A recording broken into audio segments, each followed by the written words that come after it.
नोरमा group, जो सोचता है वो करता है। आपके अपने सपनों का आशियाना। नमस्कार, मैं हूं सागर कुमार। भारत लाइव देख रहे हैं आप। देखिए, बीते दिनों जब पटना से सटे मोकामा में 70 से 100 राउंड गोलियां चलने की बात सामने आई तो बिहार सहित पूरे देश में खलबली मच गई। लोग 90 के उस लालू दौर की याद करने लगे जिसे नीतीश कुमार बार बार जंगल राज कहते थे। क्या लोग सोचने लगे कि फिर से जंगल राज आ गया?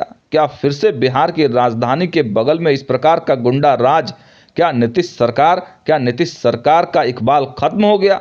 इन तमाम सवालों के जवाब देने के लिए लगातार सत्ता पक्ष पर दबाव बनाए जाने लगे। लेकिन सत्ता पक्ष बोले तो बोले कैसे? यह भी कहा गया कि नीतीश कुमार के कलम से ही तो अनंत सिंह बाहर निकले हैं। अब ऐसे में सत्ता में बैठे हुए लोगों से जब यह सवाल पूछा गया तो सत्ता के लोग आनाकानी करते रहे। जीतन राम मांझी तो यहाँ तक कह दिए कि पंचायती तो होती ही है, पंचायती तो करने लोग जाते ही हैं। लेकिन इसके बावजूद भी अनंत सिंह पर एफआईआर हुआ। अनंत सिंह जाकर सरेंडर करते हैं, बेउर जेल में अभी वो हैं। मोकामा फायरिंग के बाद अनंत सिंह पर जहां कानूनी शिकंजा कसता जा रहा है, वहीं सियासी तौर पर अनंत सिंह अलग थलग पड़ते जा रहे हैं। लोकसभा चुनाव के बाद अनंत सिंह की जनता दल यूनाइटेड से नज़दीकी बढ़ती जा रही थी। कहा जा रहा था कि जेडीयू की टिकट पर ही छोटे सरकार मोकामा से चुनाव लड़ेंगे, लेकिन बदले समीकरण में छोटे सरकार की राह आसान नहीं है। फायरिंग की घटना और पुलिस पर सवाल उठाने की वजह से जनता दल यूनाइटेड ने अनंत सिंह से दूरी बना ली है। मुंगेर के सांसद और केंद्रीय मंत्री ललन सिंह ने कहा है कि दहशत फैलाने वालों को पुलिस किसी भी कीमत पर नहीं छोड़ेगी। ललन सिंह ने 2020 में अनंत को आरजेडी से टिकट मिलने पर भी सवाल उठाया। अनंत सिंह मोकामा में छोटे सरकार के नाम से मशहूर हैं। कहा जा रहा है कि इस बार मोकामा को नया सरकार मिलेगा। यह इसलिए भी क्योंकि सोनू मोनू गैंग ने दावा कर दिया है कि अब मोकामा में अनंत सिंह का दौर खत्म हो गया। जनता दल यूनाइटेड जिस तरीके से अनंत के खिलाफ मुखर है, उससे कहा जा रहा है कि अनंत सिंह के लिए पार्टी का दरवाज़ा बंद हो गया है। लोकसभा चुनाव में अनंत सिंह ने खुलकर जेडीयू उम्मीदवार ललन सिंह का सपोर्ट किया था, जिसके कारण आरजेडी से उनके रिश्ते खराब हो गए। 2015 का चुनाव छोड़ दे तो अभी तक अनंत सिंह किसी न किसी पार्टी से जीत हासिल करते रहे हैं। 2005 और 2010 में अनंत जेडीयू और 2020 में आरजेडी के सिंबल पर चुनाव जीते। 2020 में अनंत की सदस्यता गई तो उनकी पत्नी ने आरजेडी सिंबल पर जीत हासिल की। हालांकि अनंत सिंह यह बात लगातार कहते हैं कि उन्हें विधायक बनने के लिए किसी भी पार्टी की ज़रूरत नहीं है। लेकिन जिस तरीके से मोकामा का सियासी समीकरण लगातार बदलता जा रहा है, उससे बिना पार्टी छोटे सरकार की राह आसान नहीं हो रही। गैंगवार के बाद जहां अनंत सिंह के धुर विरोधी सूरजभान सिंह एक्टिव हो गए, वहीं दूसरी तरफ सोनू मोनू भी मुखर है। सोनू ने खुले तौर पर कहा है कि अब मोकामा में अनंत सिंह छोटे सरकार नहीं रह गए हैं। सूरजभान भी बैकडोर से सोनू मोनू के समर्थन में है। पशुपति पारस की पार्टी में शामिल सूरजभान को आरजेडी गठबंधन से लड़ाने की चर्चा है। हाल ही में लालू ने पारस के साथ गठबंधन करने की बात कही थी। सोनू मोनू भी मोकामा के कई गांव में अपना प्रभाव रखते हैं।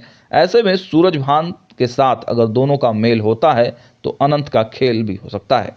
इतना ही नहीं, संसदीय चुनाव लड़ चुके अशोक सम्राट भी अनंत से बदला लेने के मूड में है। अशोक सम्राट की पत्नी के खिलाफ लोकसभा चुनाव 2024 में अनंत ने सीधा मोर्चा खोल रखा था। आपको बताते चले कि अनंत सिंह के दो जुड़वा बेटे भी हैं, अभिषेक और अंकित। दोनों राजनीति शास्त्र से पढ़ाई भी कर चुके हैं। अनंत जेल में थे तब मां के साथ इलाके में वे दोनों घूमते थे। कहा जा रहा है कि अनंत अपने किसी एक बेटे को सियासत में उतार सकते हैं। अनंत सिंह भी इसी तरह से राजनीति में आए थे। उस वक्त उनका भाई दिलीप सिंह सरकारी शिकंजे में था। अब अनंत के सियासत में आने की चर्चा हुई तो दिलीप ने मोकामा की सीट भाई के लिए छोड़ दी। अनंत इसके बाद इलाके में छोटे सरकार के नाम से प्रसिद्ध हो गए। 2022 में अनंत जेल में थे तब अपनी पत्नी को उतार दिया। उनकी पत्नी जीत तो गई लेकिन सियासत में सक्रिय नहीं रही। ऐसे में अब चर्चा उनके बेटे के राजनीति में आने की है। शुक्रवार को अनंत सिंह जब जेल गए तब उनके दोनों बेटे बेउर पर मौजूद थे। मोकामा सीट पर अनंत सिंह ने 2020 में चुनाव में 35,000 वोटों से जीत दर्ज की थी। अनंत ने इस चुनाव में जेडीयू उम्मीदवार को हराया था। 2022 के उपचुनाव में अनंत की पत्नी ने जीत दर्ज तो की थी, लेकिन मार्जिन सिर्फ 16,000 था।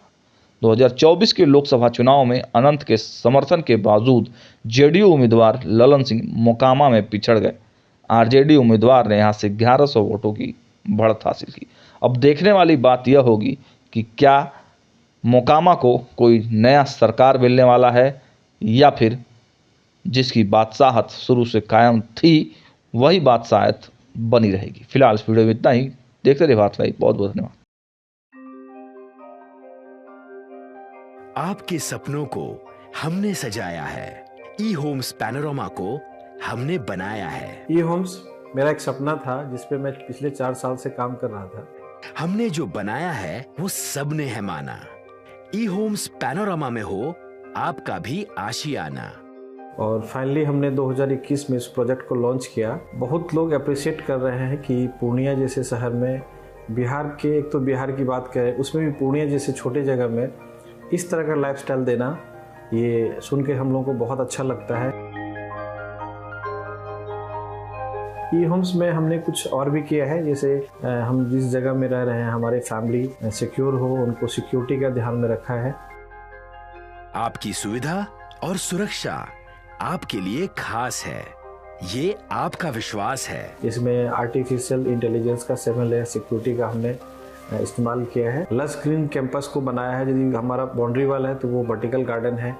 ये जितनी भी फैसिलिटी होता है एक इंटरनेशनल टाउनशिप में ई होम्स है, ये हम लोग विश्वास नहीं कर पा रहे हैं। जो भी हमारे मित्र दोस्त या जो भी हमारे बाहर के बाहर आते हैं तो हम लोगों को बहुत अच्छा सुनने को मिलता है और बहुत अच्छा क्रेडिट मिल रहा है। वो सारा हमने सिर्फ एक बिल्डिंग नहीं बनाया, हमने एक बहुत अच्छा लाइफस्टाइल दिया ई होम्स में, और मेरा एक सपना था जिसको मैं आज फुलफिल होते हुए देख पा रहा हूँ। ये आपका आवास है। ई होम्स पैनोरामा में अब आपका निवास है। E Homes Panorama, luxurious lifestyle redefined. Panorama Group, जो सोचता है वो करता है। अगर ये वीडियो पसंद आई और वह बिहार के राजनीति और बिहारियत से सरोकार रखेनी तो सब्सक्राइब बटन दबा के चैनल के सब्सक्राइब कर ली। ओजे एगो घंटी बा, ओकरा बटन दबा देला से कुल सटीक और मारक खबर रुआ मुफ्त में मिल जाई। अगर रुआ पत्रकारिता के हमनी के नया प्रयोग में सहयोग कर चाहतानी तो ज्वाइन बटन दबा दी। पेटीएम नंबर नोट कर ली 9386816700।